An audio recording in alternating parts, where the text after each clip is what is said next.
Bonjour à tous et bienvenue pour ce nouveau débriefing. Aujourd'hui, on a le plaisir d'accueillir une nouvelle fois la biostatisticienne Christine Coton. Christine, bonjour. Bonjour Xavier.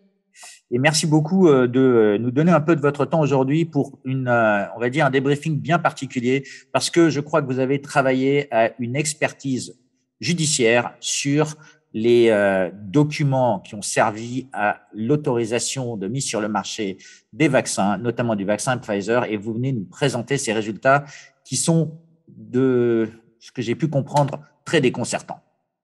Exactement. J'ai rédigé une expertise en tant que biostatisticienne pendant 23 ans et surtout, on va dire, fondatrice et ancienne PDG d'une CRO, donc Clinical Research Organization, société de sous-traitance pour l'industrie pharmaceutique, puisque dans ce cadre-là, on gérait toutes les activités des essais cliniques. Donc, je connais donc par cœur. Et moi, en tant que responsable qualité de ma société, j'avais donc en charge le suivi des indicateurs qualité. Donc, j'ai Et donc regardé là, tout ça. c'est quoi? Comment ça s'est passé? C'est une avocate, c'est un avocat qui vous a demandé de faire cette expertise. Vous Voilà, avez fait ça de votre propre gré?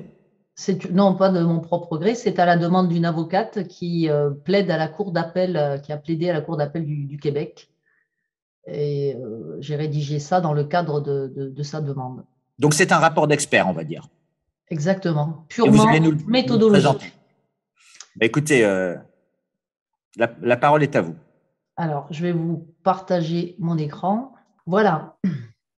Donc, c'est donc une évaluation des pratiques méthodologiques mises en œuvre dans les essais Pfizer, donc dans le développement de son fameux vaccin. Donc, j'ai dédicacé cette petite présentation à Maxime Beltra, puisque je travaille également avec l'association Verity qui recense les victimes, enfin, on va dire les victimes pour le moment non avérées du vaccin.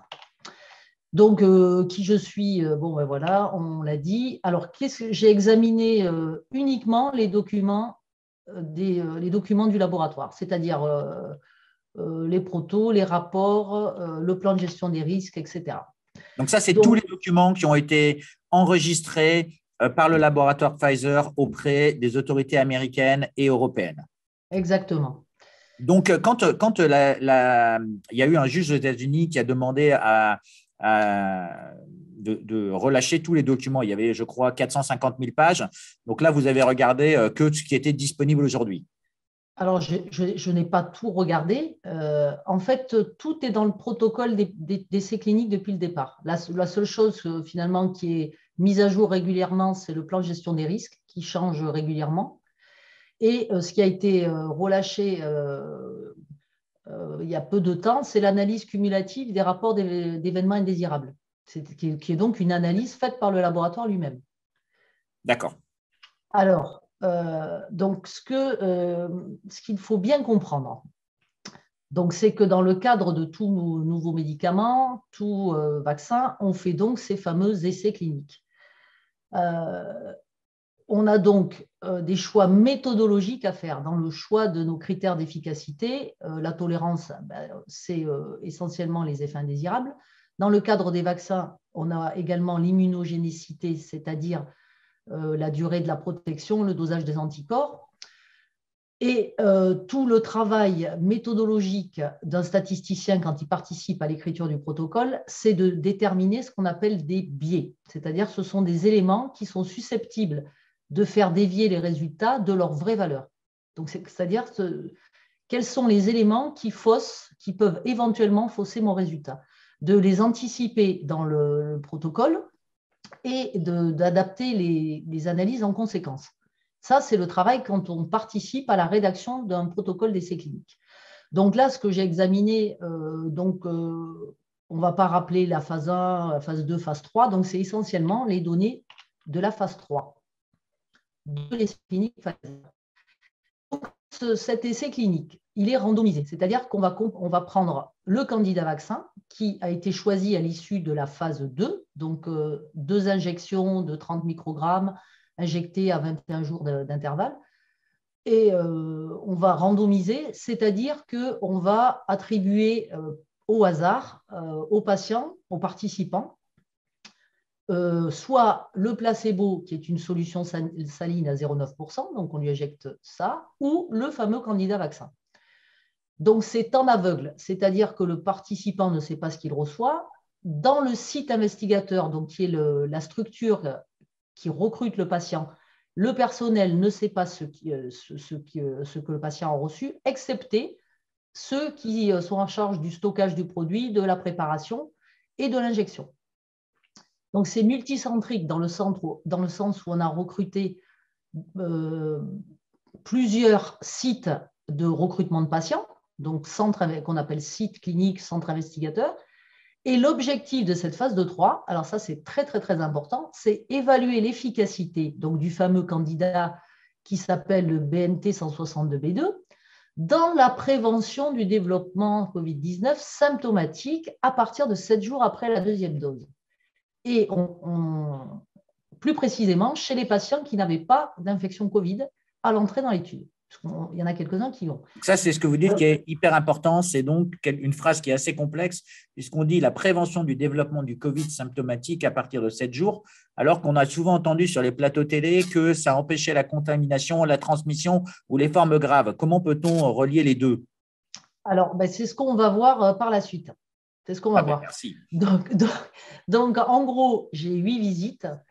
Ma première, le patient arrive, on vérifie ses critères d'inclusion, l'âge, le sexe, il ne faut pas de femme enceinte, puisqu'au départ, on avait bien vu que c'est une population exclue, des essais cliniques en général.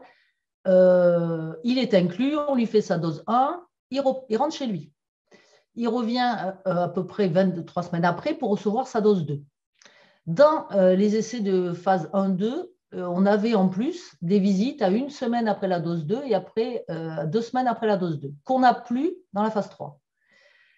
Il revient à 1 mois après la dose 2, puis à 6 mois, 12 mois, 24 mois. Donc la durée d'observation du patient, on est d'accord, c'est 24 mois. Alors, comment, jusqu'à aujourd'hui, on s'est intéressé finalement aux résultats? C'est-à-dire, on a pris les tableaux de résultats, et moi y compris, on a regardé les tableaux de résultats.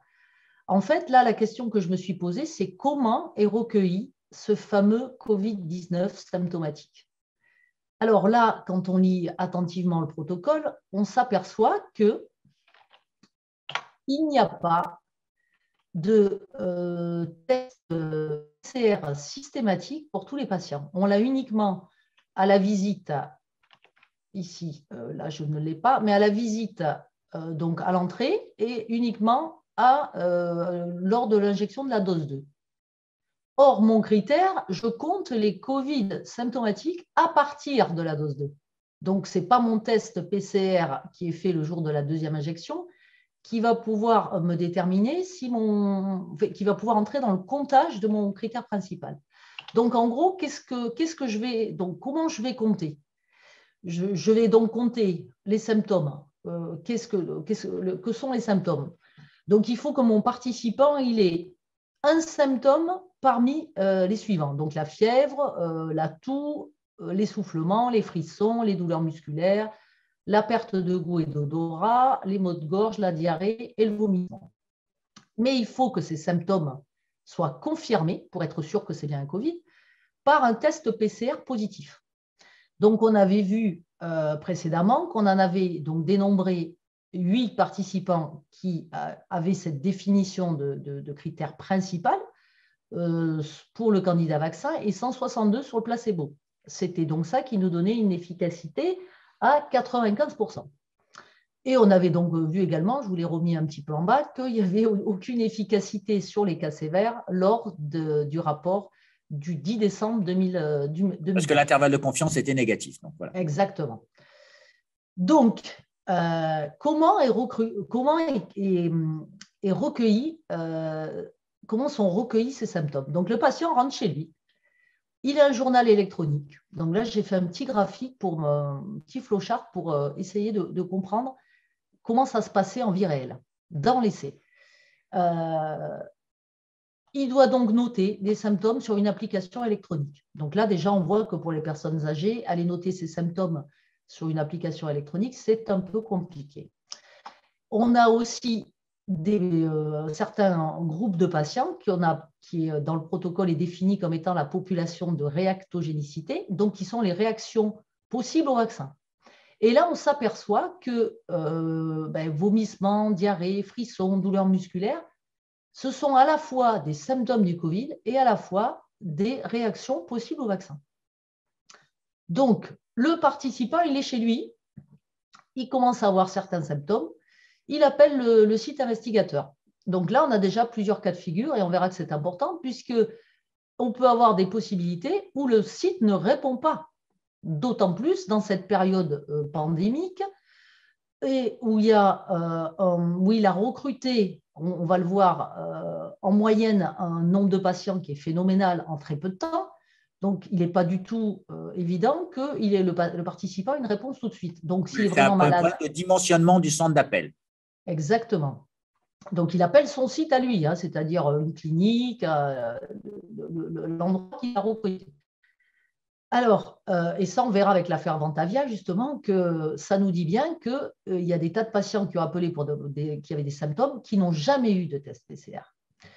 Donc, s'il est vraiment malade, il va aller voir son médecin traitant habituel, c'est évident, qui va lui faire un test. Parce que lui, le participant, on est dans le cadre d'une maladie mortelle, ultra contagieuse, qui a bloqué le monde entier, puisque là, les participants dans la phase 3 sont recrutés à peu près du 27 juillet au 14 novembre, qui est la date de la première analyse, la date où on arrête la base de données pour analyser.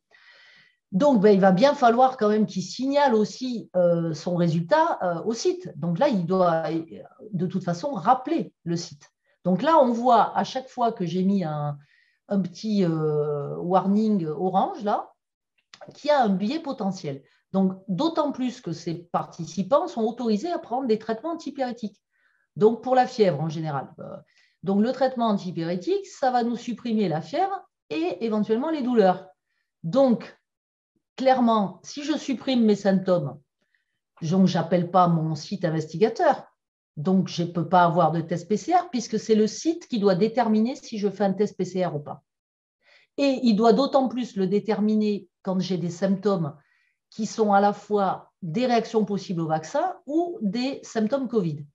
Donc là, il y a clairement écrit dans le protocole de l'avis de l'investigateur. Donc, vous avez un participant qui est chez lui, qui appelle en disant j'ai ça, ça, ça et ça. Et c'est un gars en blouse blanche qui est dans son site qui va dire vous faites un test PCR, vous ne le faites pas. Donc, notamment quand il a ça, puisque selon le tableau clinique, ça peut être une réaction possible au vaccin. Donc, si ces symptômes que j'ai qui sont identiques, finalement, c'était le Covid, si je n'ai pas fait de test, mon nombre de cas Covid, évidemment, il est faussé, puisqu'il ne peut être confirmé que par un test.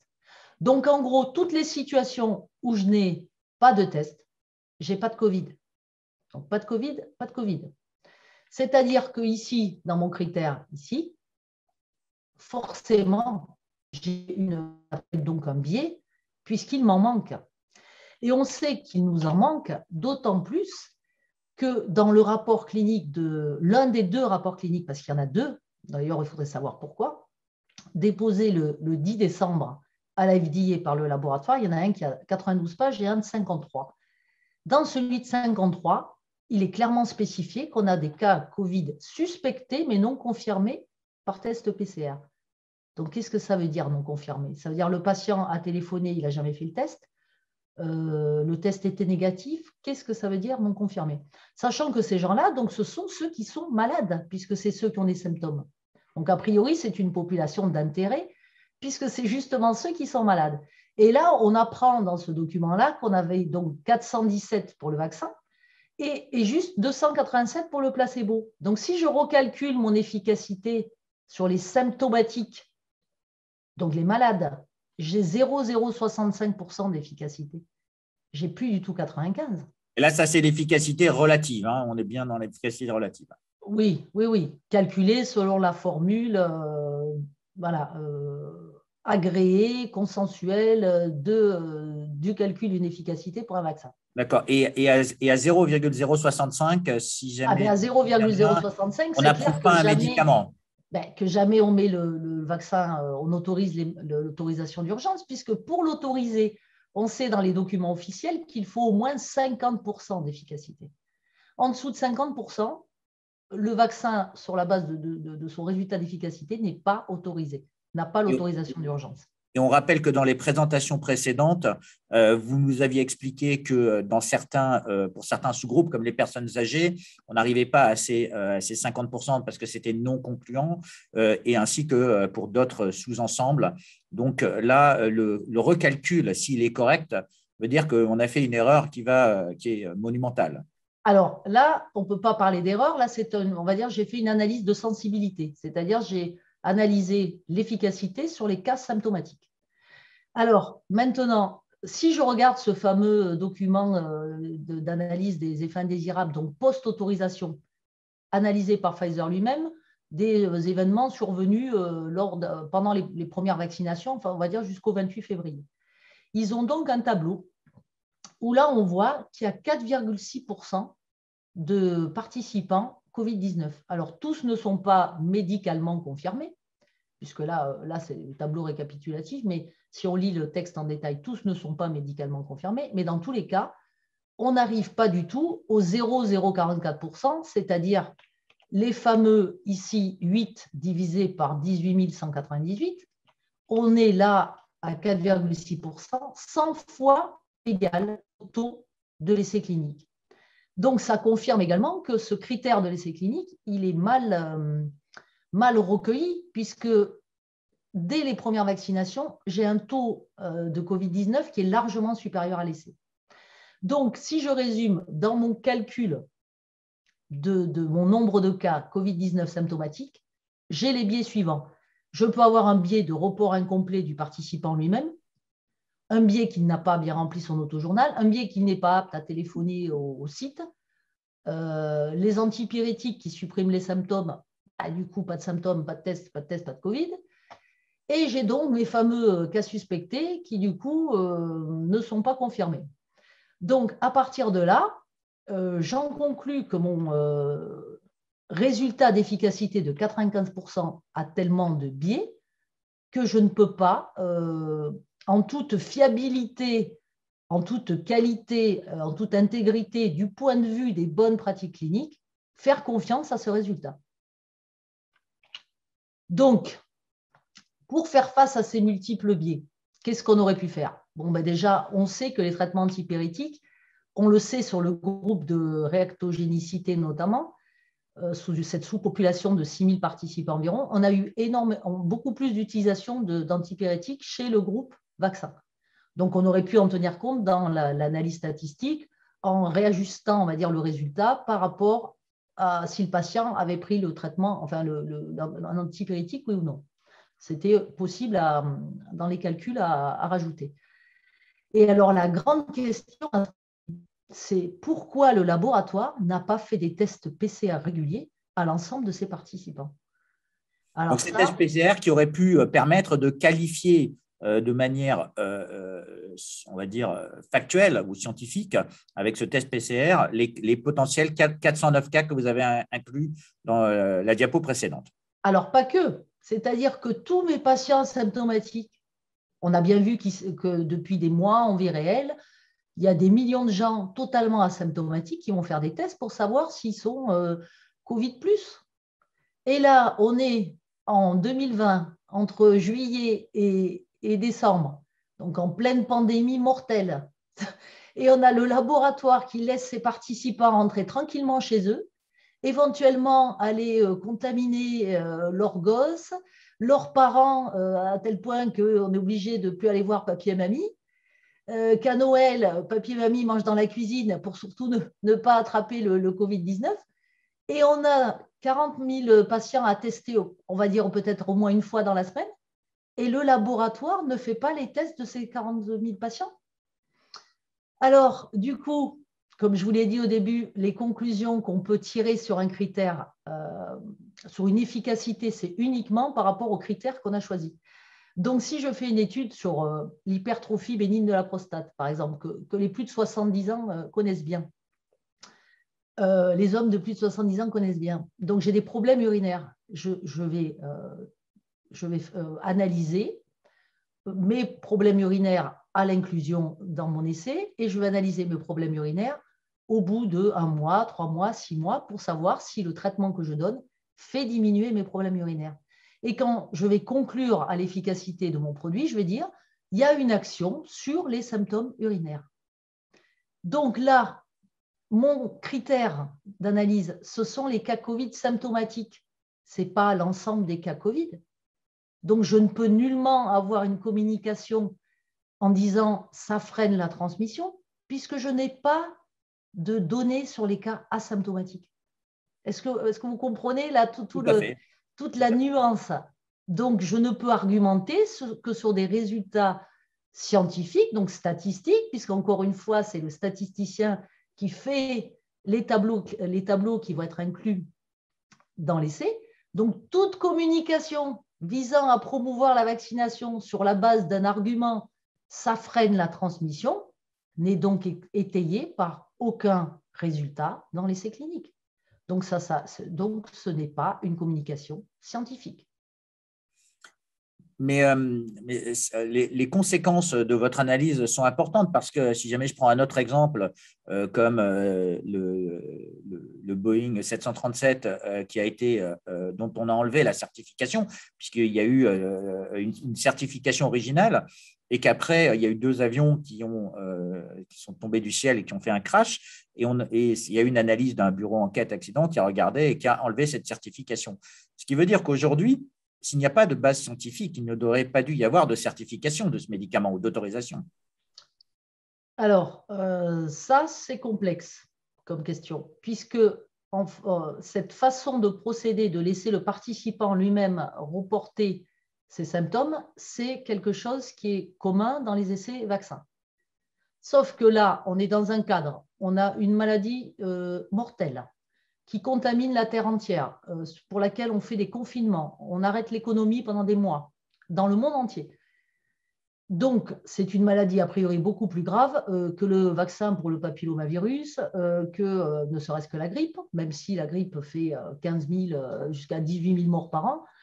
Bon, a priori, et c'est censé être administré donc à des milliards d'individus sur la planète. Donc là, dans ce cadre-là, on est quand même censé, enfin à mon sens, adapter un protocole qui est peut-être adapté au vaccin dans d'autres situations, mais qui est clairement plus du tout adapté au Covid-19. Donc, pourquoi les agences de santé n'ont pas fait ce genre de remarques?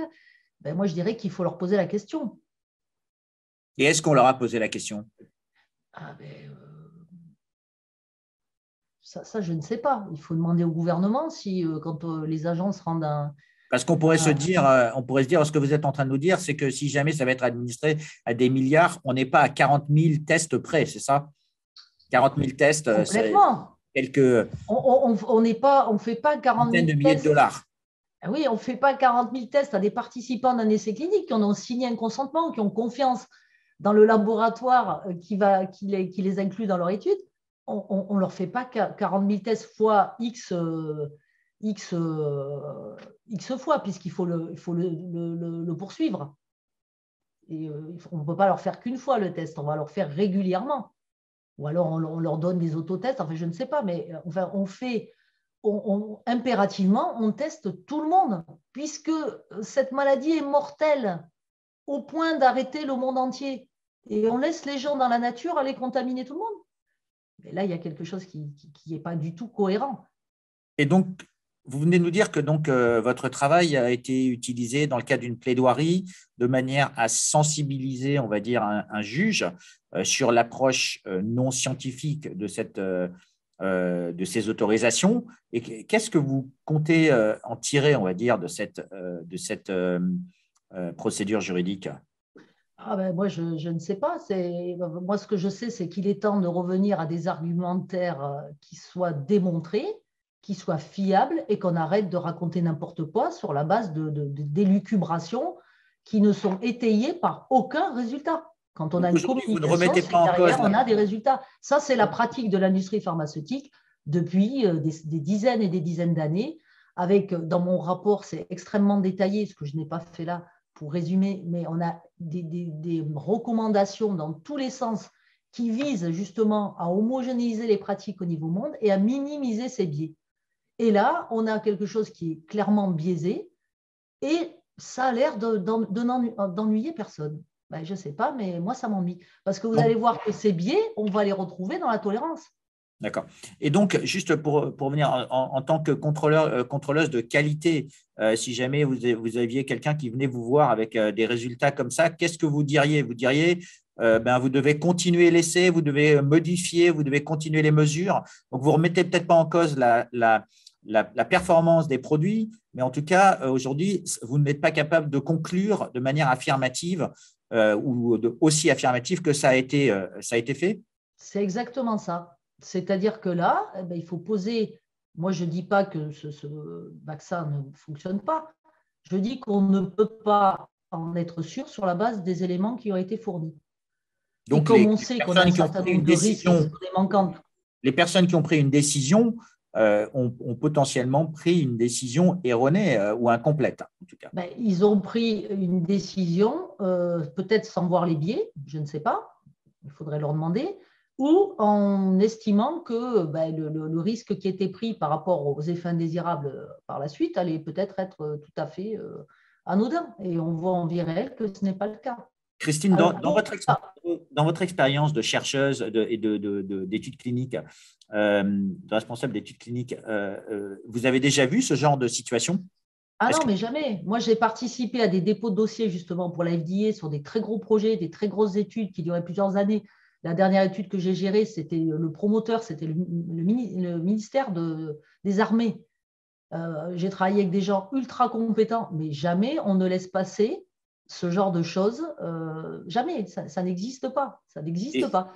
Vous avez des assureurs qualité dans les laboratoires qui viennent régulièrement, et moi j'ai eu je ne sais combien d'audits, voir comment sont stockées vos données, comment vous sauvegardez vos programmes d'analyse, comment vous avez fait tous les tests pour mettre en ligne ce qu'on appelle un ICRF, un site web pour recueillir les données des participants. Donc, tout est vérifié, contrôlé. Un deuxième statisticien qui reprogramme votre critère principal. Là, typiquement, ce genre de choses, c'est double programmé. Et là, on laisse passer un truc dans ce mode de recueil qui paraît complètement aberrant par rapport à la situation Covid, encore une fois. Alors, est-ce que ça pourrait être expliqué par l'urgence, la pression politique ou d'autres… Oui, certainement. Mais bon, une suite d'erreurs dans l'urgence égale une grosse erreur au final, égale une conclusion fausse. Donc moi, je jette la pierre à personne en faisant cette analyse. Moi, je dis, il y a des problèmes. Et il est temps de demander des explications et il est temps, quand on communique, de revenir à des chiffres, des vrais, des résultats, puisque c'est ce qu'on fait depuis toujours dans l'industrie pharma. Donc pourquoi, dans le cadre de ces vaccins-là, on ne parle pas à partir de résultats? On parle à partir de, je ne sais pas, de ventes, je n'en sais rien, mais en tout cas pas à partir des documents du laboratoire, ça c'est certain. Parce que, donc, si je peux poursuivre là, parce que c'est important, c'est-à-dire que ce biais, donc on a efficacité 95%, on ne sait pas finalement. Maintenant, la tolérance, donc ça, on l'avait déjà vu, je l'avais déjà dit, on a uniquement 2 mois médian de suivi après la dose 2. C'est-à-dire 50% des participants suivis moins de 2 mois et 50 plus de 2 mois. Ça, on l'a pour le rapport du 10 décembre 2020, donc sur les plus de 16 ans finalement, du 9 avril sur les 12-15 et du 26 octobre sur les 15-11. Donc là, on remarque qu'au 26 octobre, des participants analysés, donc les 15, les 5-11, on en a 2268. Ce n'est pas beaucoup. Et là, on en avait sur les 12-15, on en avait 2000 et quelques aussi. Donc, ce n'est pas beaucoup. Donc, on n'est pas du tout sur les 37 000 là, qu'on pouvait avoir au départ. Alors, donc là, ça veut dire quoi? Ça veut dire que cette courte durée d'observation, donc je recueille donc mon critère nombre de cas Covid sur cette durée-là.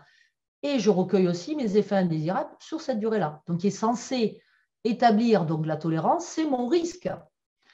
Donc, ça veut dire que la tolérance moyen terme, on l'avait déjà vu, c'est non mesurable dans le cadre de ces essais. La tolérance long terme, encore moins. Et là, on voit dans le plan d'analyse, le plan de gestion des risques, qui est un document qui est mis, qui est rédigé, on va dire, dès la mise sur le marché, donc en décembre 2021. Donc, évidemment, on ne peut pas conclure sur la tolérance à long terme. C'est écrit noir sur blanc. Alors, ce qui est drôle quand même, ce qui est drôle, c'est que déjà, on avait déjà écrit, alors je l'ai mis un petit peu plus loin, donc je ne vais pas en parler tout de suite, mais on avait déjà écrit qu'on avait un certain nombre de données manquantes sur certaines populations sur lesquelles on vaccine tous les jours. Alors, donc ça, on sait que la durée d'observation, elle est trop courte pour avoir une vision correcte, une évaluation correcte de la tolérance. Alors, on le sait d'autant plus que dans le rapport clinique du 9 avril, donc sur les 12-15, alors là ben, ils sont bien obligés de nous le dire, qu'on n'a pas d'efficacité, enfin que l'efficacité sur la transmission est inconnue. Ben oui, elle est forcément inconnue puisqu'elle n'est pas mesurée. Et là, c'est là où ils nous disent aussi que la durée de la protection, donc on ne sait pas, l'efficacité dans certaines populations à haut risque, on ne sait pas, l'efficacité contre les asymptomatiques, ben forcément, on ne sait pas, parce que ce n'est pas mesuré. L'efficacité contre la mortalité, ben évidemment, on ne sait pas. Donc ça, c'était en avril 2020.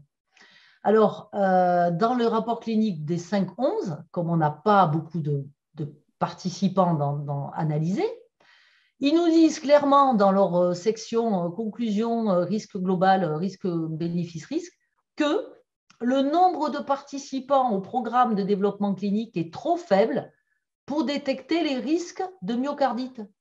Ah bon? Donc ça veut dire que je fais un essai où je n'ai pas assez de participants pour détecter les risques.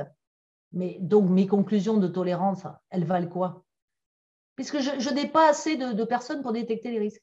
Et ils nous disent quand même, l'innocuité, donc la tolérance à long terme, donc chez les participants, sera étudiée dans 5 études post-autorisation. Ah bon?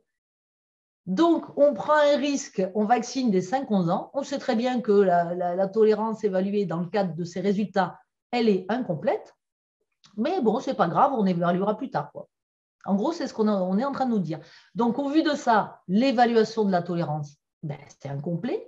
Donc, mon risque, il est incomplet. Donc là, on vient déjà de voir rapport bénéfice-risque. Le bénéfice, bon, l'efficacité, on ne sait pas. Le risque, la tolérance, c'est incomplet. Et alors là, la cerise sur le gâteau, quand même, c'est qu'en termes de dosage des les anticorps qui sont censés donc être produits par le corps avec le vaccin, on avait, donc je vous ai mis, non, je vous ai mis là, donc les biais concernant l'immunogénicité, donc le fameux dosage des anticorps. On avait dans la phase 1-2 des visites en plus qui étaient donc J35, donc 1 mois après la dose 2, J52, 2 mois après la dose 2. Et pour la phase 3, donc j'ai mis un exemple, par exemple ici pour les 15-16 ans, on n'a plus que J1, J52. Donc déjà, pourquoi on a supprimé les dosages intermédiaires de la phase 3? Donc ça, c'est une question à poser. Et là, qu'est-ce qu'on voit? Donc sur les 30 microgrammes, là, on voit déjà en fait une légère baisse de l'immunité à J52. Or, le design de l'étude, si on revient aux visites que je vous ai présentées au départ, il n'y a aucune visite entre 1 mois après la dose 2 et 6 mois après la dose 2. Donc, aucun dosage des anticorps. Ben, pourquoi donc? Ben là, c'est pareil, on est sur un produit innovant destiné à être administré à des milliards d'individus et on ne dose pas les anticorps à 3 mois ou à 4 mois après la dose 2 pour voir contrôler que l'immunité, elle persiste.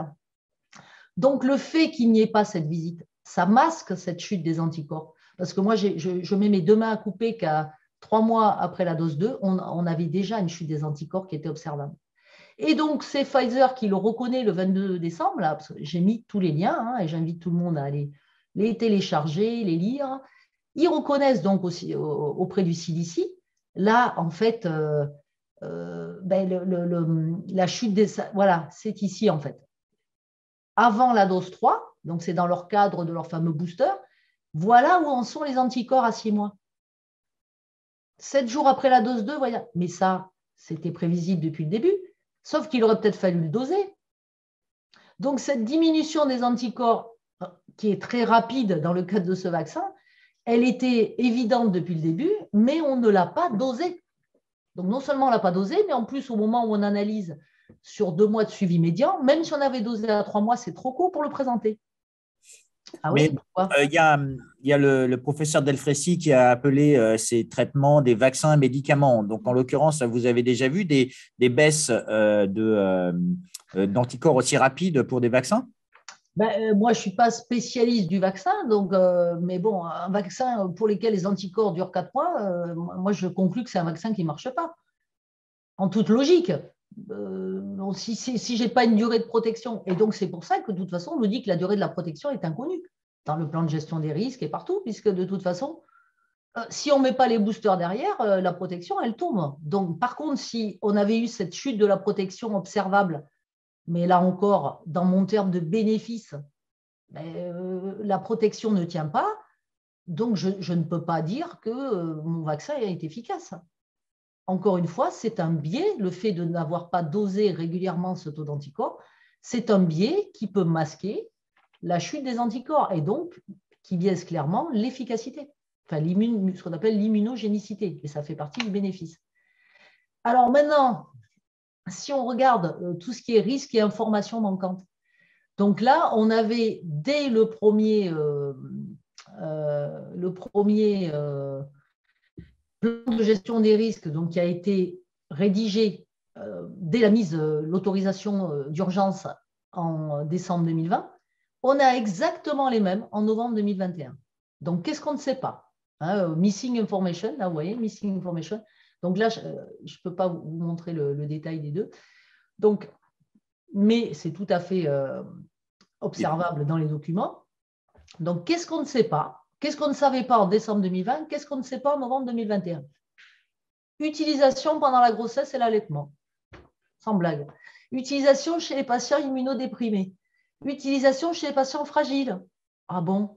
Utilisation chez les patients présentant des maladies auto-immunes ou inflammatoires. Interaction avec les autres vaccins. Ah bon, mais comment ça se fait on vaccine, on met la grippe en même temps, alors là, puisqu'on ne sait pas? Et données de sécurité à long terme. Et si on va sur le site de l'Europe, alors là, j'ai mis que 2 petits exemples. Est-ce que Comirnaty, donc qui est le nom du BNT 162B2 post-emergency use, enfin autorisation d'urgence, est-ce que ça peut réduire la transmission?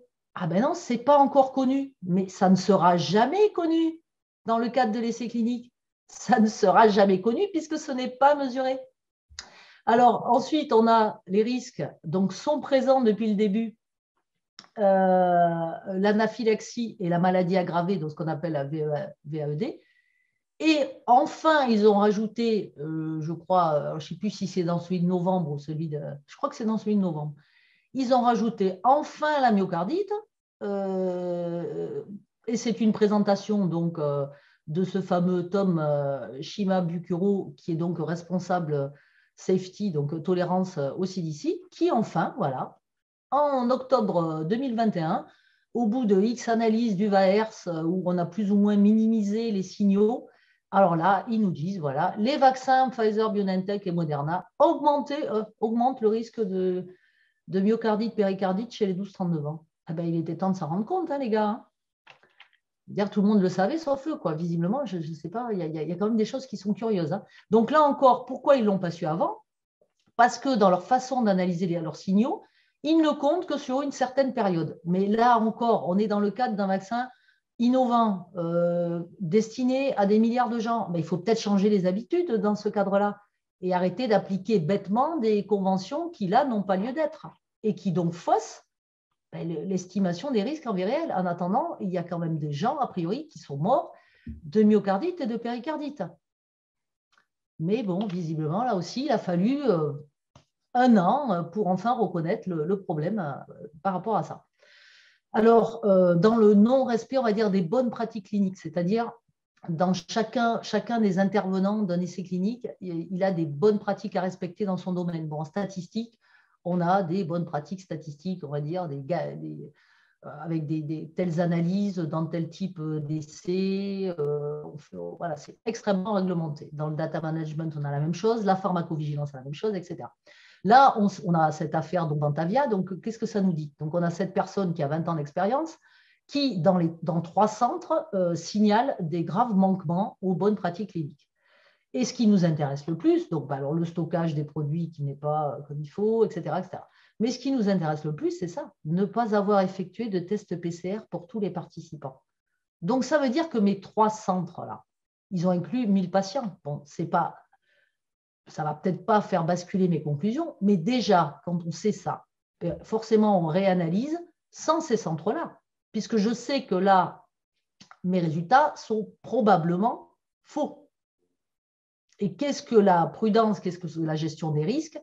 C'est bien de mesurer un risque et de prendre les mesures, c'est ce qu'on fait en tant que responsable de qualité, de prendre les mesures pour voir quelles sont les actions qui auraient été faites et faire en sorte que le risque ne survienne plus.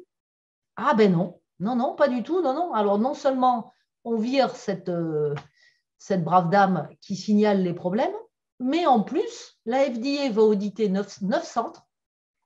Ils nous disent on n'en a audité que 9 parce que dans le cadre de la pandémie, les restrictions de déplacement, enfin, les restrictions de déplacement, elles n'ont pas empêché de recruter 40 000 personnes en 6 mois, même pas, en 5 mois. Ça a gêné personne, mais eux, oui, ça les a gênés. Et le pire de tout, eh ben, ils nous disent, hein, la partie sur l'intégrité des données et la vérification était limitée parce que l'étude était en cours et les données n'étaient pas encore disponibles pour l'auditeur, on va dire. Ah bon, mais moi, quand j'avais un audit, ben, je préparais tout pour que les auditeurs, je recevais un courrier en disant on va vous auditer tel jour. On préparait tout dans le cadre de l'essai qui était audité pour que les auditeurs aient accès aux documents. Ah ben, on a changé la façon de faire maintenant. Ça n'existe plus. Donc, les données Ce qui sont veut pas dire que ça disponibles. pourrait être expliqué par la procédure d'urgence et la situation exceptionnelle. Ah oui, mais Et, tout est expliqué par la procédure d'urgence et la situation exceptionnelle.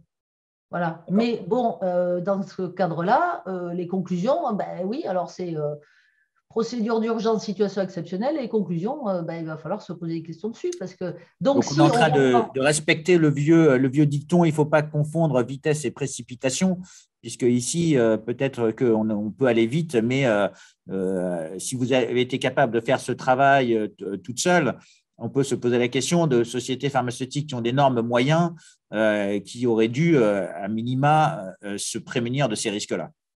Complètement. C'est-à-dire que ça, c'est des risques qui étaient facilement anticipables avant le début, notamment les tests PCR pour tout le monde, les dosages. Voilà, il ne faut pas être sorti de la cuisse de Jupiter pour se dire bon, ben, c'est quelque chose d'innovant, on va en faire plus que d'habitude dans le cadre d'un essai vaccin classique, peut-être. D'accord. Pas.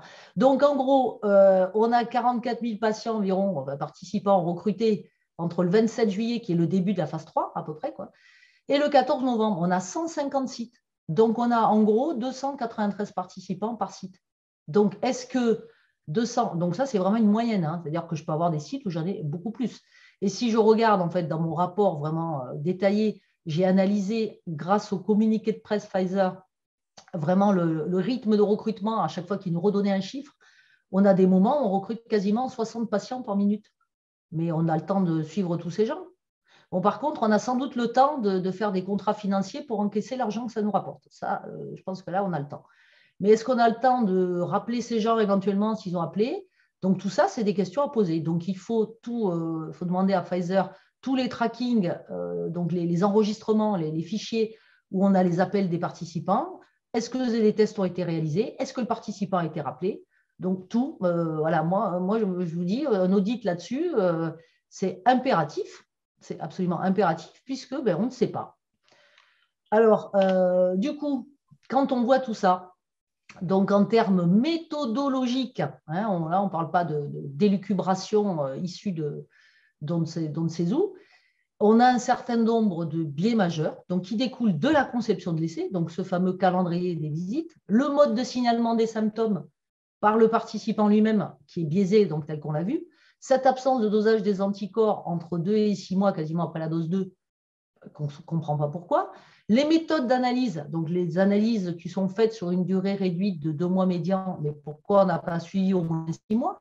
Et tout ça avec l'accord de la FDA quand même. Hein. C'est-à-dire, ça, c'est dans l'emergency use, ce document, c'est noir sur blanc la FDA qui autorise à analyser. Mais depuis quand? Depuis quand? C'est nouveau, ça vient de sortir, quoi. Et donc, on a ces écarts en bonne pratique clinique dans la gestion des centres eux-mêmes. Et cette affaire Ventavia, même si on n'a que 1000 patients, la question à se poser donc sur 3 centres, c'est est-ce qu'on n'a pas des tas d'autres centres où on a ce genre de problème? Donc, auquel cas, quand on voit ça, effectivement, les rapports cliniques examinés dans l'urgence. Donc, effectivement, ils reçoivent un rapport clinique et quoi, je ne sais pas, 3 jours, une semaine après, hop, ils acceptent. Ben, il faut peut-être le temps de lire, il faut peut-être le temps de se poser des questions. Enfin, peut-être ça a été un petit peu trop vite. Il faut peut-être le temps d'avoir des personnes qui ont un peu plus d'esprit critique que ceux qu'ils en ont. Là encore, je ne sais pas. Donc, ces résultats ne peuvent pas être considérés comme intègres et fiables du point de vue des bonnes pratiques cliniques, biaisant l'évaluation rapport bénéfice-risque supposé favorable au vaccin. Donc, ensuite, on a tous les risques identifiés et les informations toujours manquantes.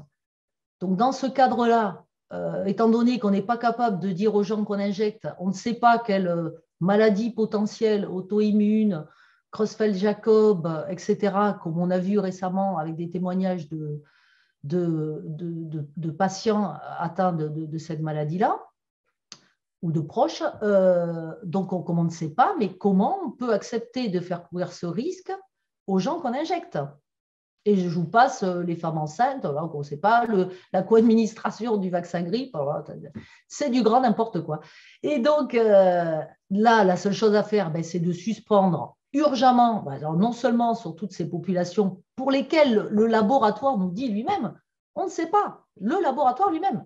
Donc, moi, la question que je me pose, mais c'est qui lit ces documents dans ce pays, enfin, ou dans le monde entier? Est-ce qu'il y a des gens qui lisent les documents Pfizer, les essais cliniques, le plan de gestion des risques? Pour les médecins, ils n'ont pas le temps. Je ne sais pas, les ARS, il y a quelqu'un qui lit au ministère de la Santé? Je ne sais pas, il y a vraiment il se passe Le des contrôle choses de bizarres, qualité, quoi. vous êtes en train de dire, n'est pas forcément fait. Voilà. Ils Vous sont vous drogués à interrogez. la cantine, je ne sais pas, ils ont une baisse neuronale. Moi, je ne comprends pas. Qui lit ces documents? Visiblement, personne. Donc, toutes ces méthodes, il faut suspendre urgemment et il faut poser toutes ces questions au laboratoire qui nous documentent pourquoi et les choix, pourquoi ils ont fait de cette façon. Voilà. Alors, dans tous les cas, que l'efficacité soit remise en cause ou pas, on va dire, moi, je ne dis pas que leur 95 est complètement erroné. Moi, je dis, on n'en est pas sûr. Et ça, ce n'est pas possible, puisque j'ai des risques que je ne suis pas capable d'identifier et j'ai un bénéfice qui est probablement erroné. Donc là, pour le moment, ces essais ne sont pas concluants pour dire oui, c'est sûr, c'est safe, c'est efficace. Non, ça, ce n'est pas vrai. Mais dans tous les cas, qu'ils soient concluants ou pas, de par ce que va répondre le laboratoire, ce dont on est sûr, c'est que du fait de l'exclusion des Covid-19 asymptomatiques, on ne peut nullement prétendre atteindre une immunité collective en vaccinant, puisque à ce jour, ce n'est pas statistiquement démontré et c'est surtout non démontrable sur la base de cet essai. Et c'est non démontrable pour tout essai qui serait fait de la même façon. Alors, j'ai pris le Pfizer, j'aurais pu prendre Moderna, mais ça doit être bonnet blanc et blanc bonnet. Donc, Ce que vous ce êtes n'est en train pas de… démontrable. Donc, ça ne peut en aucun cas conclure que ça freine la transmission. Ça n'a jamais pu conclure que ça freine la transmission et ça ne le conclura jamais.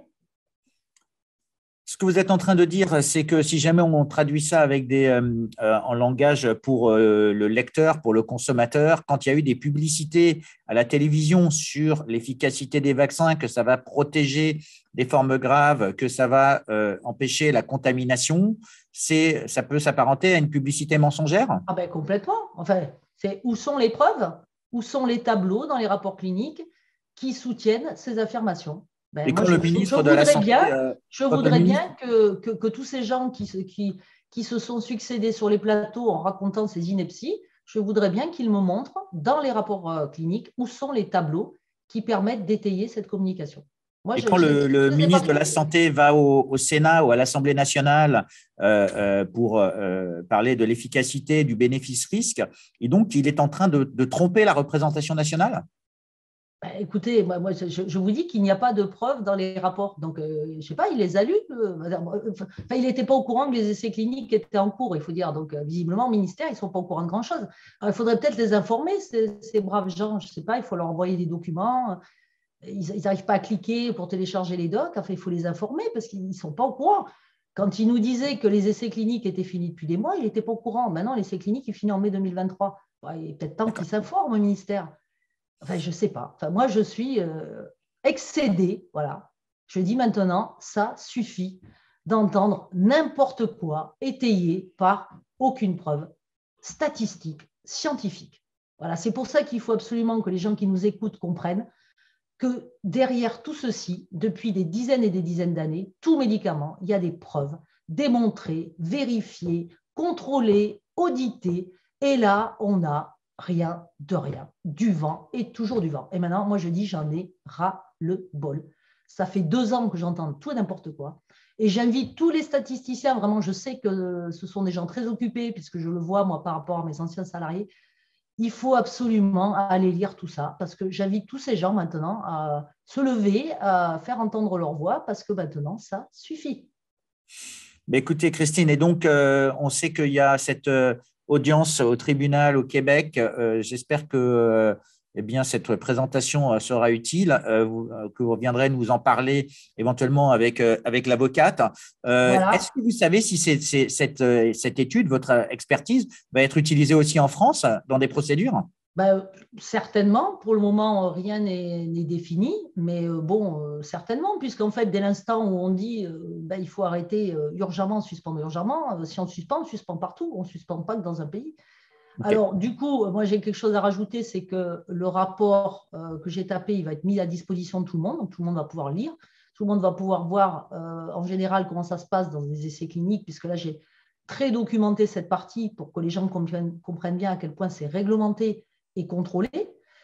Par contre, j'ai mis un copyright pour que personne ne vienne commenter mes résultats, raconter n'importe quoi, parce que des pseudo-biostatisticiens, enfin des gens qui s'improvisent comme étant spécialistes, on en a un petit peu trop à mon goût.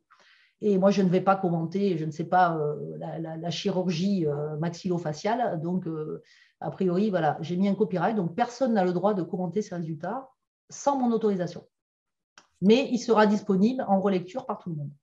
Ben, écoutez, merci beaucoup d'avoir d'abord pris le temps de nous présenter tout ça aujourd'hui. C'est une longue présentation, donc on Oui, rappelle ben, c'est un peu compliqué de faire plus court. à partir, je vais essayer de faire un résumé pour tout le monde. Donc, à partir de tous les documents qui étaient disponibles et mis à votre disposition, vous avez regardé les études de l'autorisation de mise sur le marché du vaccin Pfizer, plus particulièrement sur les données américaines. Vous vous questionnez sur à la fois les biais de mesure, les biais d'analyse qui auraient pu être évités et sur les conclusions. Et d'après vous, il y a des biais majeurs qui peuvent qui ne correspondent pas d'abord aux bonnes pratiques cliniques, qui vous poussent à vous poser des questions et à recommander la suspension immédiate de cette vaccination en attente de plus d'informations, bien sûr, sur toutes ces données. Christine, merci Exactement. beaucoup pour tout Merci à vous, cela. Xavier.